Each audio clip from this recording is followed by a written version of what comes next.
Hare Krishna, Haribol. So we have interesting group here. Russian speaking 90%. And yet we're going to be speaking in English. I hope everyone is fine with it. Yeah. And I think for Russians it will be easy to understand my Russian English.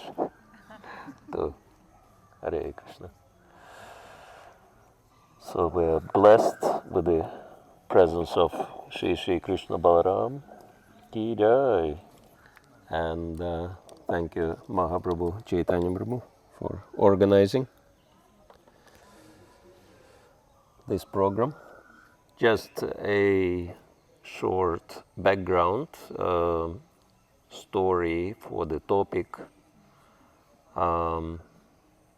Besides being an ISKCON devotee and sannyasi, I've been also professionally trained by ISKCON Resolve as mediator, and I've been practicing mediations, resolving conflicts for about 15 years. So I do have professional knowledge on the topic as well. But after reading so much professional literature and hearing professional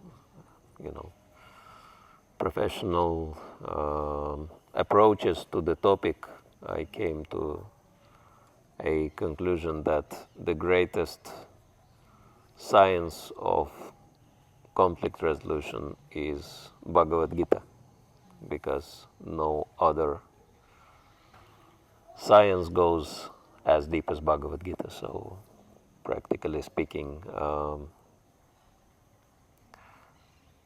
every single verse of Bhagavad-gītā to a greater or lesser degree speaks about conflict resolution. And it basically gives us the idea how to live without conflicts in the world of conflicts, and especially in Kali Yuga. Kali Yuga is a very interesting age.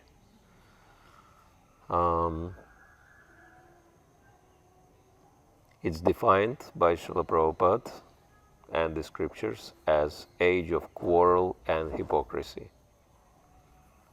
And you know how I understand this statement? Quarrel and hypocrisy. Basically, if you're not in conflict with someone, then your peace is to some degree hypocritical. Basically, there are always conflicts, right? And we might pretend that we are not in conflict, but actually we are in conflict. And so we'll be reading one of the famous verses from Bhagavad-gītā, which is in the concluding verse of the 5th chapter, which Srila Prabhupada defined as peace formula of Bhagavad-gītā. So let's start in a traditional way by chanting mantras glorifying Krishna, Guru and Vaishnavas, and then we'll read the peace formula as Prabhupada defined it. Om Agyantamirandasya Ginanjana Shalokaya Chakshuranmilitam Yena Tasmai Shri Gurave Namaha Shri Chaitanya Mano Bhishtam Stapitam Yena Bhutale Swayam Rupa Kadam Mayam Dadati Swapadantikam Vanchakaupatarubhyascha Kripa Sindhubheva Patitanam Pavanepyo Vaishnavepyo Namo Namaha Jai Shri Krishna Chaitanya Prabhu Nityananda Shri Advaita Gadadhar Shivasadi Gaur Bhakta Vrinda Hare Krishna Krishna Krishna Hare Hare Hare Rama Rama Rama Hare Hare Utai Mahaprema Puravibur Nirvaikshate Damusha Purusha Bhakte Gunan Sada Sada Satmakaya Hankrishishta Bhagavan Vachamsi Me Om Namo Bhagavate Vasudevaya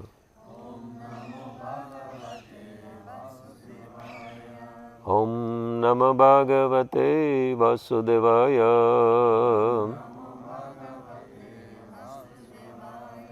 Om Namo Bhagavate Vasudevaya.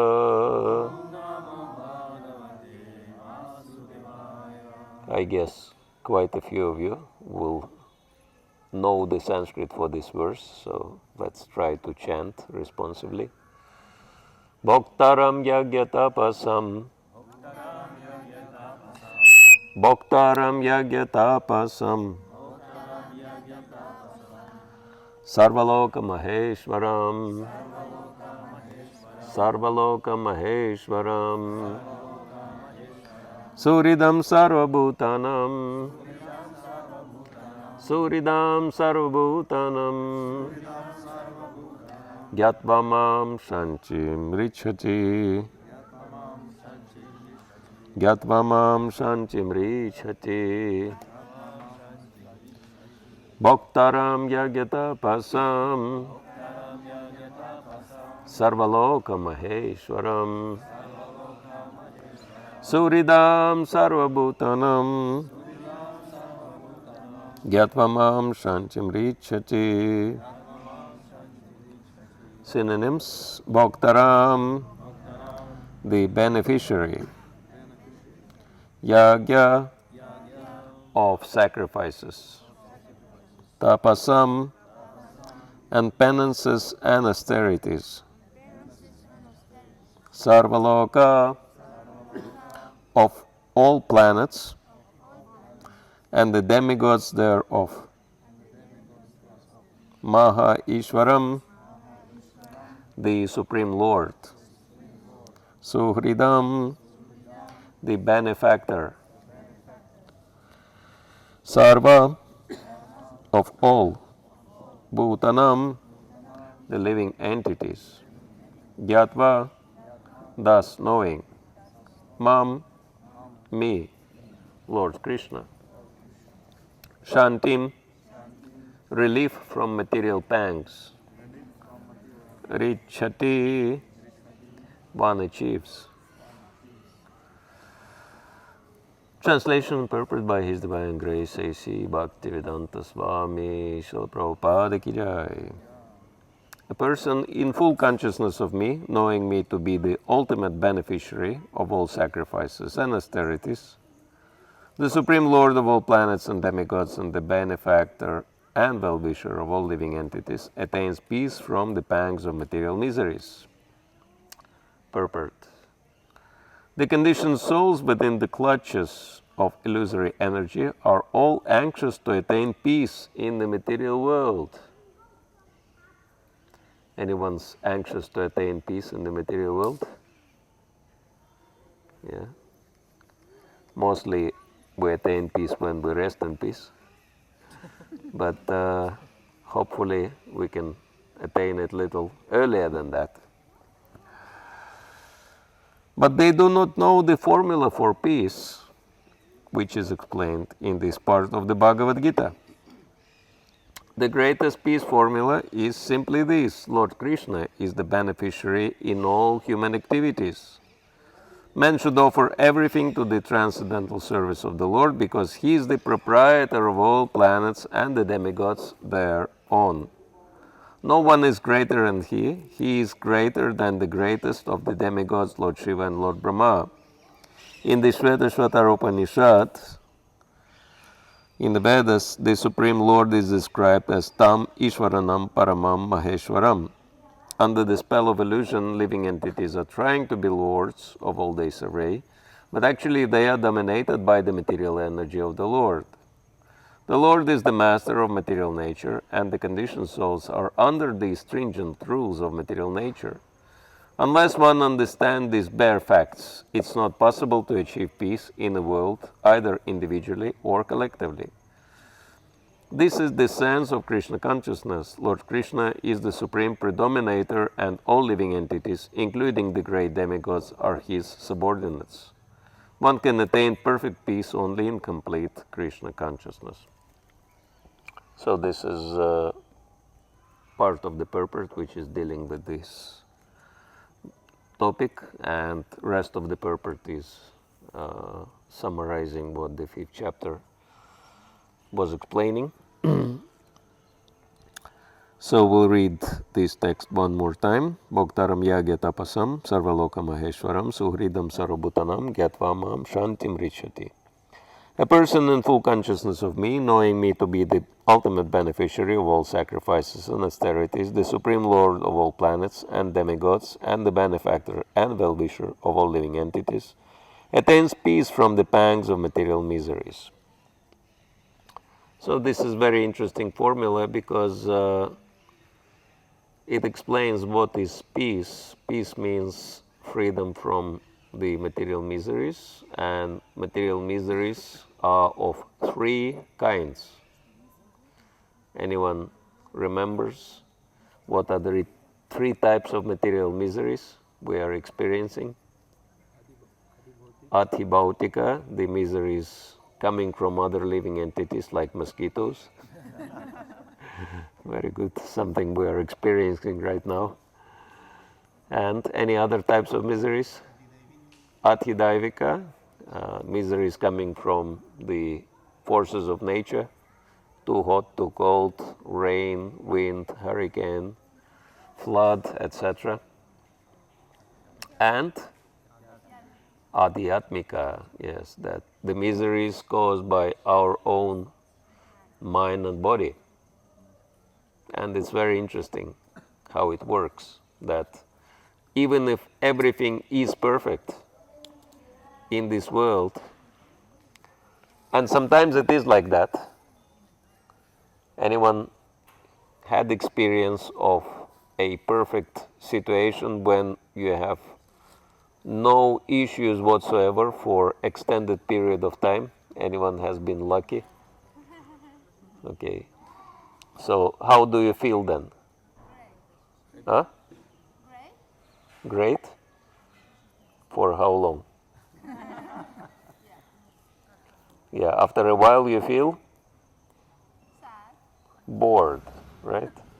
So basically speaking, this is material world, that we either suffer or we feel boredom. And boredom is another type of suffering, right? So no matter what you do in the material world, you're still miserable. So that's why it's really important to understand how to deal with these things. And Srila Prabhupada stresses that this is the peace formula, and it's interesting that it has 3 parts, and the 3-fold peace formula is meant to counteract 3 types of material miseries. And the first one is bhoktāraṁ. Krishna is bhokta. What is the meaning of the word bhokta? Enjoyer, yes. So Krishna is bhokta, and we are not bhokta, we are bhakta. We are meant to give Krishna enjoyment. That's our constitutional position. And if we try to become bhokta, that's why, we offer Krishna bhoga, because he is bhokta. And we can have prasad, because we are bhaktas. And he is enjoying in 2 ways. It's explained yajña and tapasya. So yajña means sacrifice. And sacrifices take different forms and shapes. But what is the main idea of sacrifice? How Srila Prabhupada defines sacrifice? It's any type of activity which is pleasing the Supreme Lord. So basically speaking, if we act for the pleasure of the Supreme Lord, that's the first and foremost duty of every living entity, to act for the pleasure of the Supreme Lord. For example, people pick up flowers for their sense gratification, but devotees pick up flowers for the pleasure of Krishna, etc. And next one is tapasya. And tapasya is very large and vast subject matter. There are different types of tapasya. Some people sleep on nails or stand on their head and do different other things. There are tapasyas like that, remain submerged in the ice cold water for a long time. There are different types of tapasya. But what are the tapasyas which are recommended by Krishna? For example, in chapter 17, there are different tapasyas which Krishna recommends for the body, for the mind, for the soul, for speech, for body, for mind and speech. So there are three types of tapasya Krishna recommends. They are listed in chapter 17, texts 14 through 16. And for example, for body, tapasya is to be clean, pure, and self-controlled. Control your mind and senses. For speech, anudvegakaram bhagyam satyam priyam hitam chaya swadhyaya vyasanam chaiva manmana tapa uchyate, is to speak in a way which is not disturbing to others, and speak truthfully but pleasingly for everyone's benefit, and study Vedic scriptures. So this is the austerity of speech. And the mind also, there are certain austerities recommended for the mind, as being grave and being simple, etc.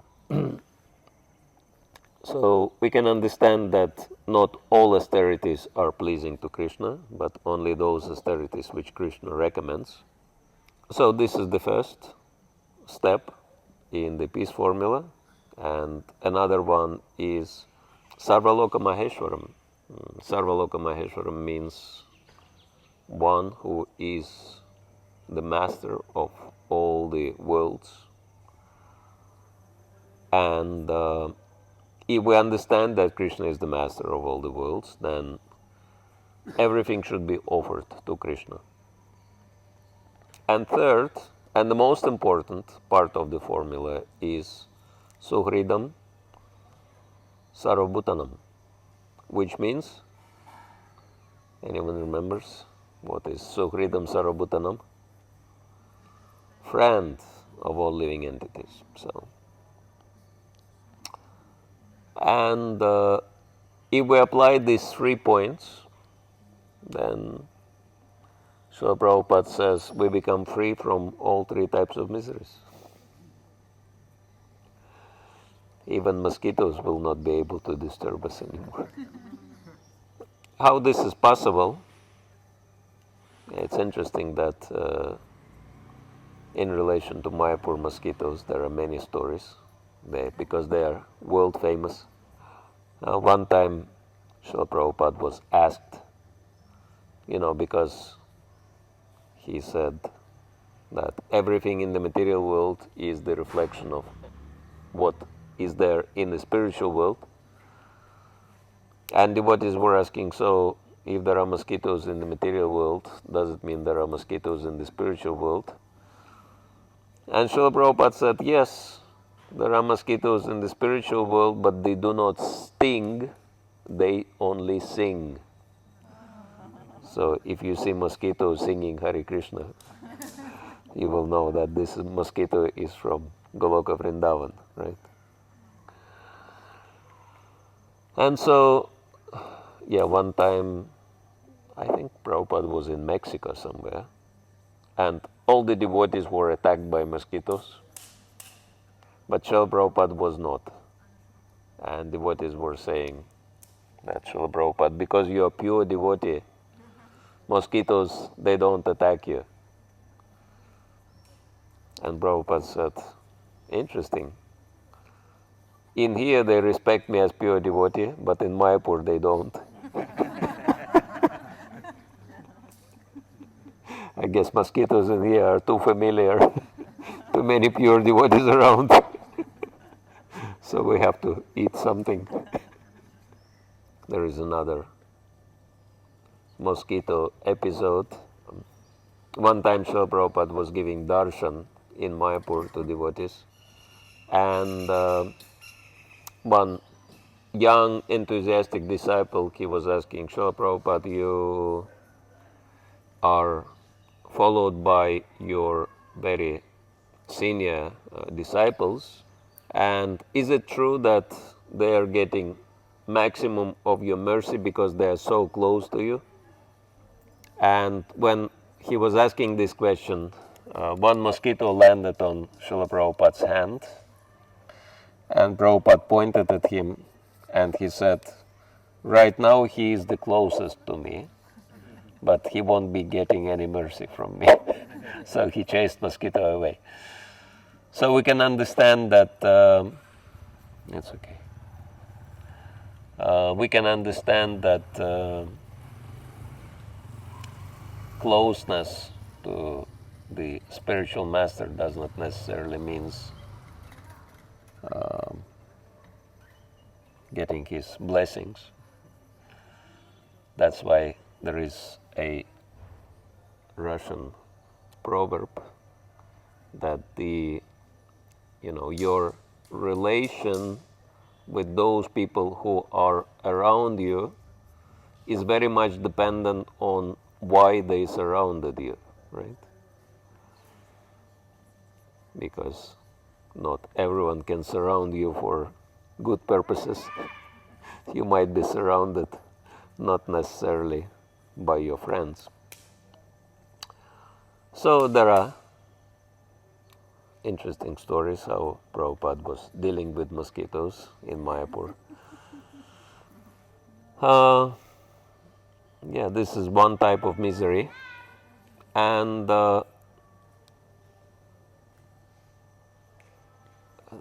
it's maybe too much to discuss all three types of the peace formula, but the last point, su-hṛdam sarva-bhutanam, that Krishna is the friend of all, is the most powerful, because every single problem we face is only because we are lacking Krishna consciousness.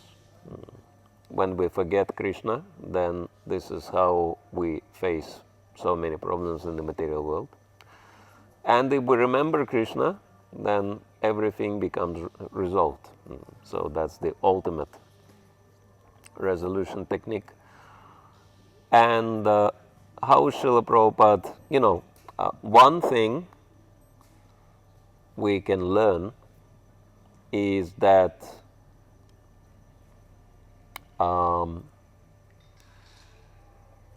the troubles of this world are inevitable. As long as we live in this world, there will always be troubles. Sufferings are compulsory, but misery is optional. How do we understand it? Suffering is compulsory, but misery is optional. We will have to suffer, but we will not have to be miserable. And how we react to that situation? Yes, our response, our attitude is defining whether we're going to be miserable or not. And how, anyone remembers how Srila Prabhupada recommended that we respond to miserable situations? No one remembers? Huh?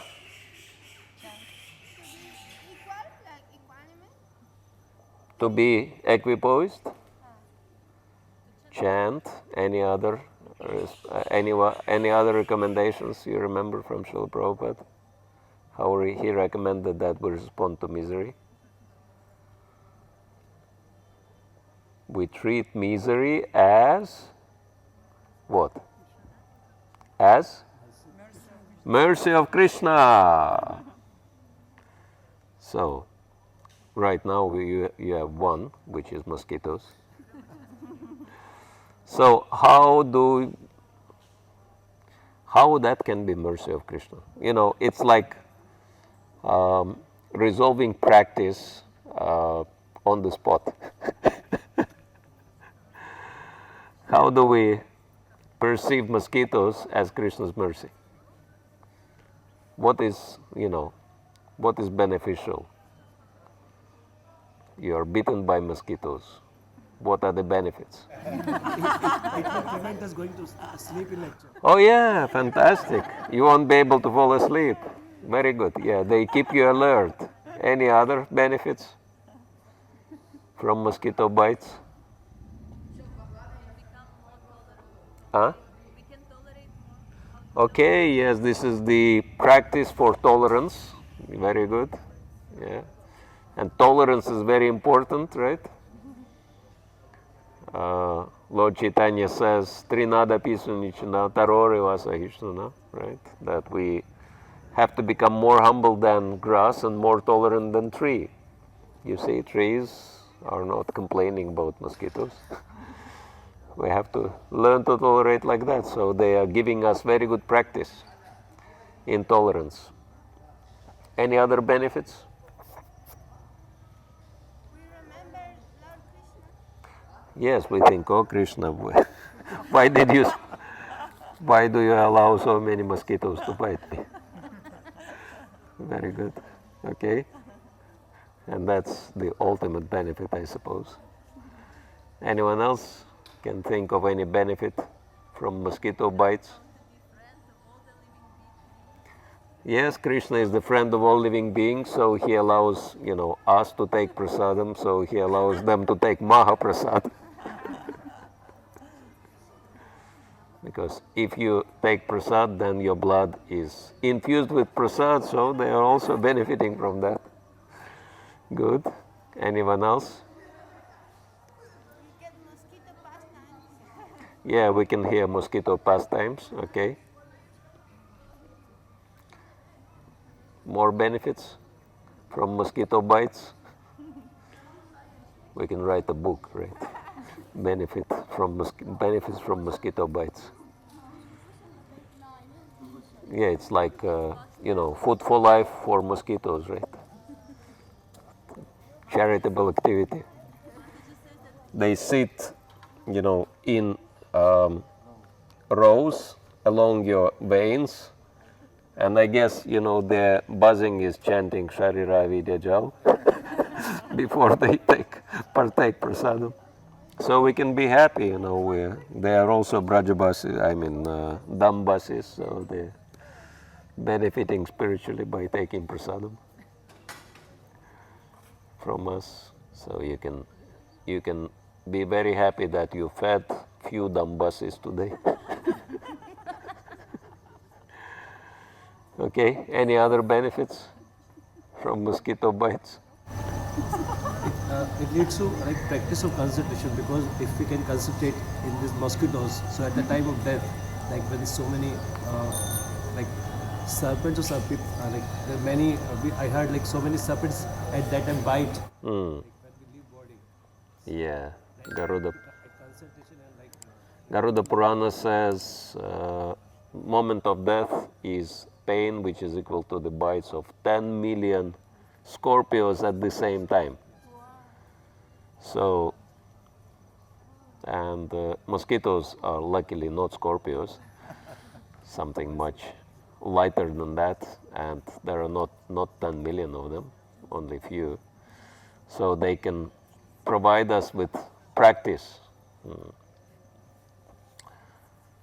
So, how that makes you feel, meditating on the benefits of mosquito bites? Huh? You feel more happy than before, right?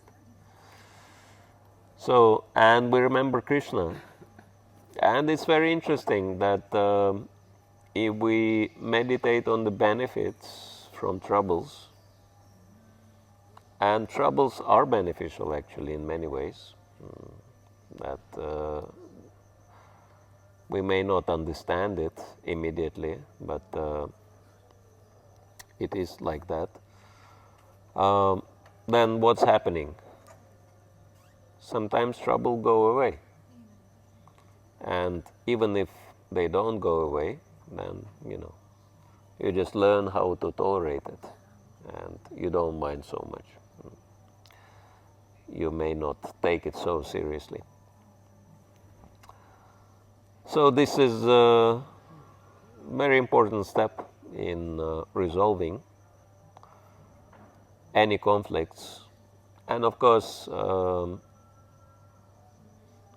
if you remember Krishna, if you remember that Krishna is your well-wisher, then whatever is happening is also beneficial for us, right? That another benefit I was thinking from any trouble, including mosquito bites, is very simple, that we understand that we're conditioned souls, right? Because sometimes we might think we are liberated, but then mosquitoes prove us to be conditioned. And that helps us to develop some humility. So that's a kind of reality check, that we do not become too puffed up with our so-called spiritual advancement.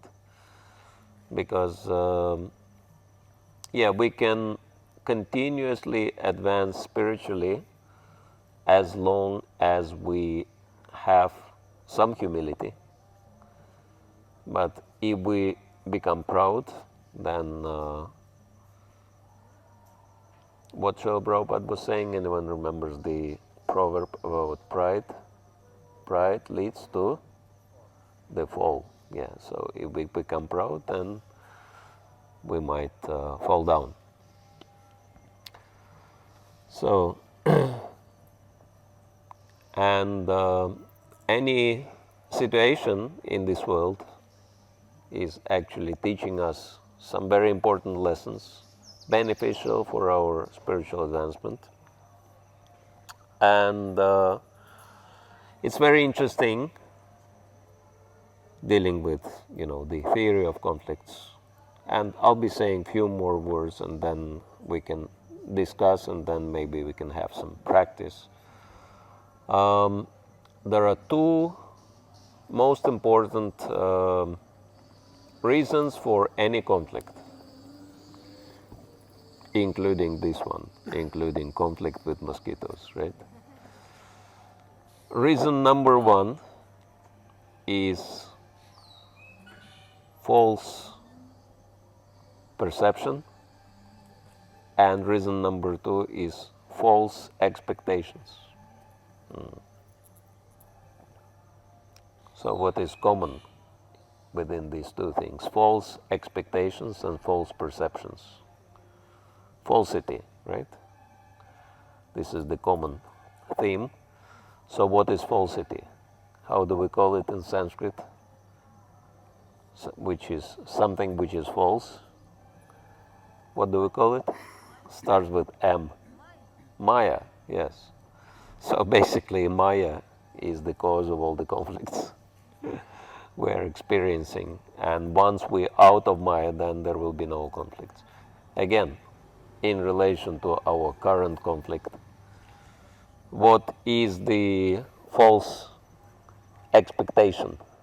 What was the false expectation due to which we are suffering right now? yeah, there won't be any mosquitoes. Because in other places in Mayapur, there are no mosquitoes, practically speaking, right? Seems like they all live here. And we are landed at mosquito loka here, right? So, yeah, it was false expectation there will be no mosquitoes. But they're here, and that's why we suffer. And false perception. Huh? We are the body. Yeah, false perception of the conflict situation that I won't be bothered, right? But then we are bothered. So this is just an example, and you can apply it to any type of conflict. So these are the two reasons for conflicts. And what is the basic resolution technique?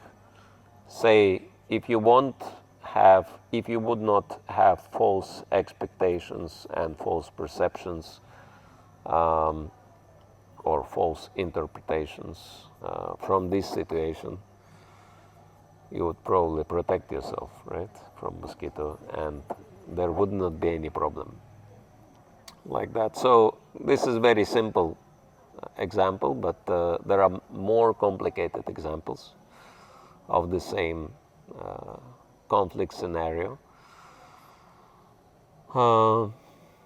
And we can discuss further. But last point, which probably is worth of mentioning, is very interesting verse from the 15th chapter of Bhagavad-gītā, text number 7. Very important one. Mama-īśvaram jīva-loke, jīva-bhuta sanatana, manasha stani-indriyani prakriti stani karshati, in which Krishna says that Mama-īśvaram jīva-loke, that all the living entities in this world are my parts and parcel, jīva-bhuta sanatana.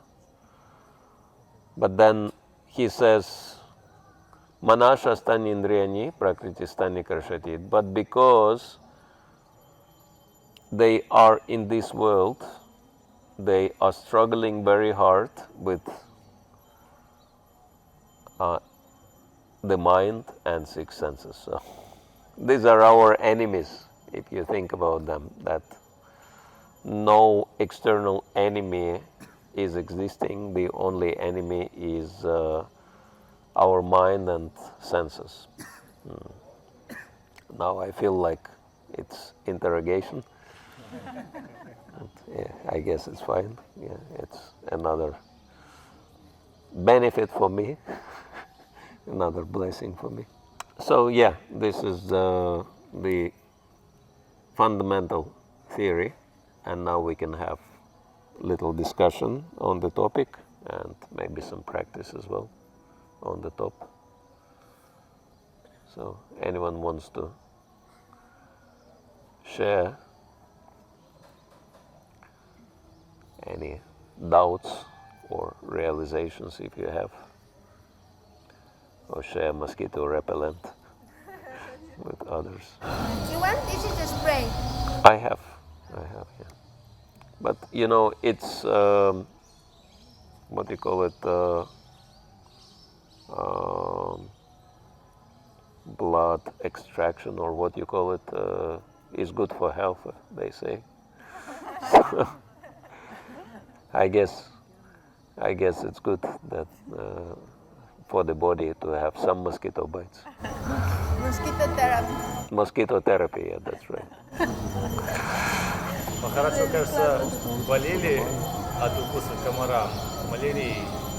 Oh, was I ever sick with malaria from mosquito bites? Not exactly, not malaria, luckily.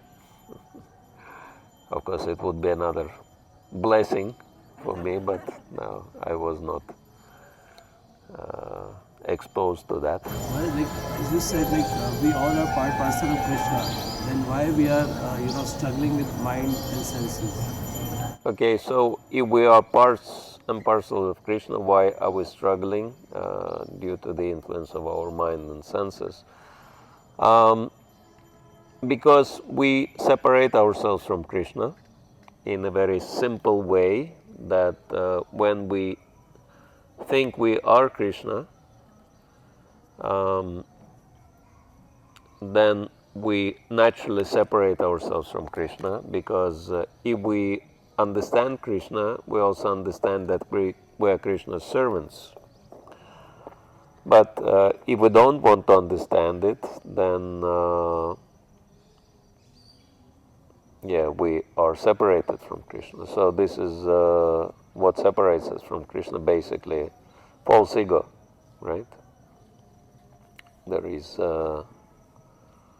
one important verse also in Bhagavad-gītā 5.29, Prakriti kriyamanani gunaya karvani sarvasha ahankaro vimutatma kartaham iti manyate, that the conditioned souls, bewildered by the influence of the false ego, thinks oneself to be the doer of activities which are in actuality carried out by the modes of material nature. I kind of translated Bhagavad-gītā in poetic form, and I really like this verse in Russian language, how it came out, that себя хозяином считаю, здесь каждый мнит, я все совершаю, хоть только гуны, 3 по счету, за всех все делают работу. So, we think we are the doers, and even though everything is carried by the 3 modes of material nature, and because we want to feel that we are the doers, we don't want to think of Krishna. Because if we remember Krishna, then, we will understand that Krishna is the boss and I am the das. But we want to feel that I am the boss, and that's why we have to forget Krishna. Even though we are suffering because of that perception, but still we don't want to give it up, because we're so used to it. It's very interesting how it works in the material world, that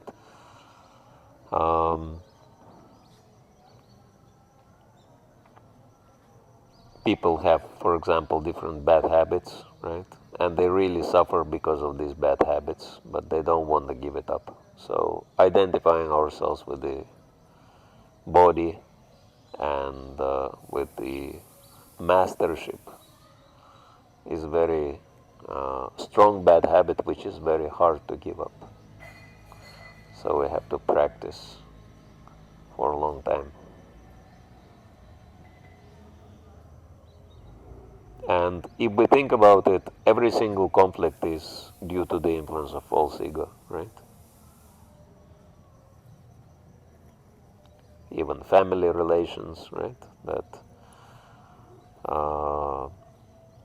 husband and wife, they fight with each other who is going to be the boss, right? And then children also joining the fun. Parents trying to dominate children, children trying to dominate parents, etc., etc. So this is perpetual struggle, all due to the false ego. But once we give up the influence of the false ego, then there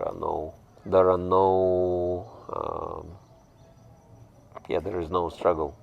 Absence of the false ego means true ego, and true ego means love for Krishna, and love for Krishna manifests as compassion for other entities. And that's why, development of compassion is very important for,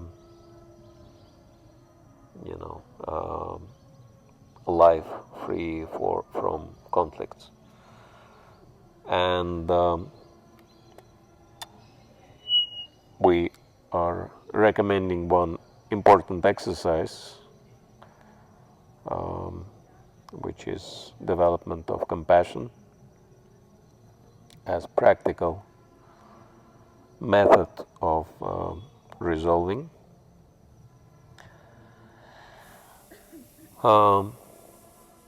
You can try it right now. For example, if you have someone whom you do not like, whom you have, grudge or resentment towards, even if it is a mosquito or somebody else, you can try it out. Very simple meditation.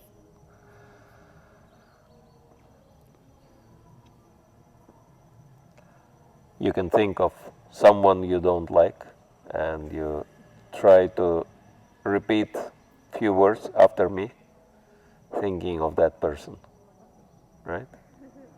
You want to try it? Yes. Okay. Let's repeat all together. Just like me, this person is seeking some happiness in life. Just like me, this person is trying to avoid suffering in life. Just like me, this person has known sadness, loneliness, and despair. Just like me, this person is seeking to fulfill personal needs.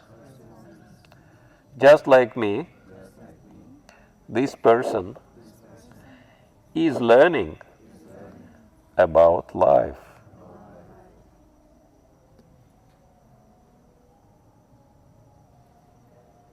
Actually, it's recommended also that may be done on other life forms as well. So, anyone feels that it is effective? Yes? How many of you feel it is effective? Yeah. So, yeah, it's one reason why we have troubles, because we are lacking compassion, and if we have this compassionate meditation, it will help us to resolve conflicts. All right, somebody else had a question? Okay. А конфликт решается между двумя сторонами, либо нужен третий человек? Can conflict be resolved between two people, or it will require the help of the third party? Well, if someone is expert, then one can resolve one's conflict without help from the third party, but many times it does require help of the specialist, which is a mediator or ombudsperson. And being, in practice of mediation for many years, I can tell that 99% of all the conflicts are based on misunderstandings. As we said, false perceptions, false expectations, and it's resolved in a very simple way, that people listen to each other and then understand each other, and then they resolve.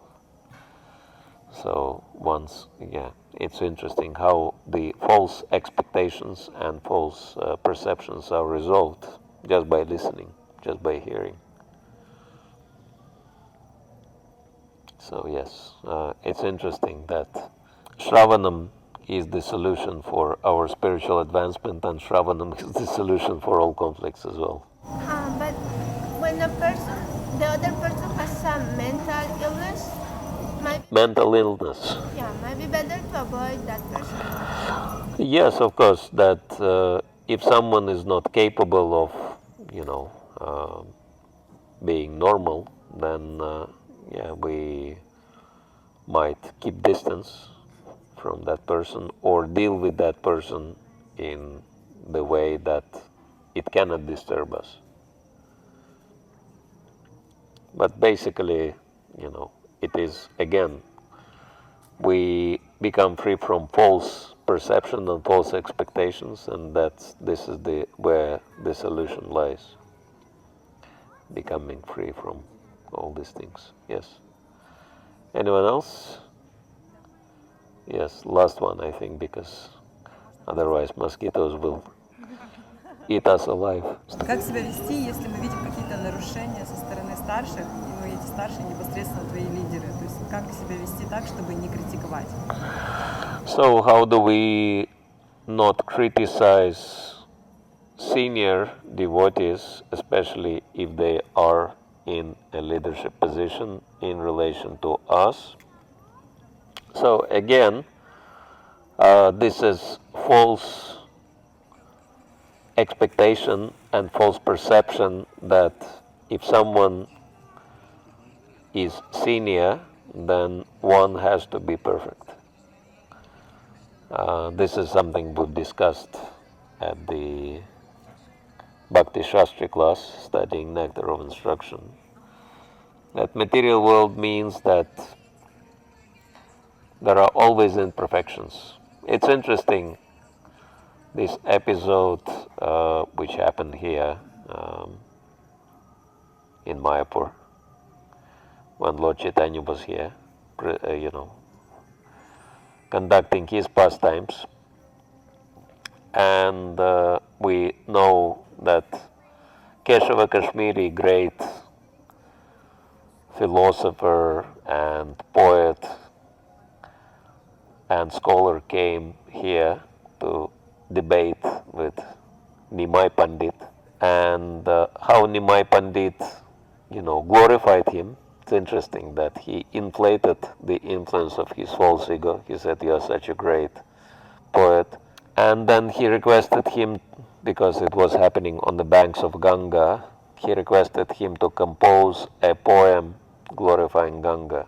And then Keshava Kashmiri composed on the spot. You know, he was such an amazing poet. He didn't need to, you know, work on his verses. He could just compose them automatically. So he recited 100 verses glorifying Ganga with the speed of a hurricane. And everyone was amazed, and Nitai Pandit said, "Can you please explain one of the verses which has 5 faults in it?" And Keshava Kashmiri was taken aback. He said, "Which verse? My verses have no faults." And Nitai Pandit said, "I mean this particular verse." And then he quoted that verse. And Keshava Kashmiri was even more shocked. He said, "How could you remember the verse?" And Nitai Pandit said, "Well, someone can be a great poet and someone can remember everything from the first time. So, yeah, I happen to be Shrutidara, I can remember anything." And then, you know, Keshava Kashmiri said, "There are no faults." And then Lord Chaitanya said, "There are." And actually, it's interesting that Keshava Kashmiri said, how can you judge poetry? You're just teacher of grammar. How can you judge poetry? What's your qualification to judge poetry? And Nitai Pandit said, "I'm not going to judge. But because I can remember things easily, I remember what authorities on poetry were saying. And according to those authorities, your poetry is faulty." And he said, "What authority?" And then he brought up quotes. And, you know, basically he proved to Keshava Kashmiri that his verse is full of, you know, he said there are 5 faults in this verse, but actually if we go into more details, there are so many more faults. And Keshava Kashmiri was totally smashed. You know, he was feeling so bad. He was totally defeated. An interesting episode that, you know, Mahaprabhu didn't laugh at Keshava Kashmiri, but his students, his followers, they were laughing at Keshava Kashmiri. And then Mahaprabhu said, you should not laugh, because he is one of the greatest poets on the planet. And faults are there naturally in every single poetry. Even if you analyze greatest poets like Kalidas, Vidyapati, their poetry is also full of faults. But it does not diminish the greatness of the poetry. In the same way, I can't remember if Mahaprabhu said that, but you know, the moon also has spots, but it doesn't diminish its power. Doesn't diminish its shining. So yeah, that's very clear example given by Lord Chaitanya that faults are in everyone, even in greatest personalities, that there are faults. You know how Sri Shupala found 100 faults in Krishna in 5 minutes, even though Krishna had no faults at all.